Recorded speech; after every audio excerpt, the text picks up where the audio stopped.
Shqipëria në BE deri në 2030-ën? Ja çfarë ndodhi sot në Bruksel. Një hap i rëndësishëm në rrugtimin evropian të Shqipërisë. Sot në Bruksel u zhvillua takimi i 5 i konferencës ndërqeveritare për antarësim, një moment kyç që afron shqiptarët edhe më shumë me ëndrrën e përbashkët evropiane.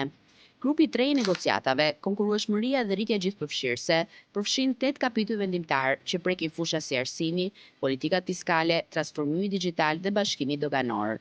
Me fjalë të tjera, fusha që prekin drejt për drejt jetën e qytetarëve. Objektivi, mbyllja e negociatave deri në 2027-ën. Kjo hapje e re kapitujsh nis një fazë intensive reformash të përputhjesh me standardet e Bashkimit Evropian. Nëse gjithçka ecën sipas planit, Shqipëria synon të jetë gati për antarësim të plot në vitin 2030. Ku ndodhemi aktualisht në këtë rrugtim? Deri më tani janë hapur dhe aprovuar 24 kapituj, 16 më parë dhe 8 të rinj. Në tetor 2024 u hap zyrtarisht kapitulli i parë. Shqipëria aplikoi për antarësim që në 2009 dhe u bë vend kandidat në 2014. Sipas kryeministrit Rama, 11 kapituj të tjerë pritet të hapen brenda vitit 2025. A do të kemi një Shqipëri anëtare në BE në 2030-ën? Ta shohim.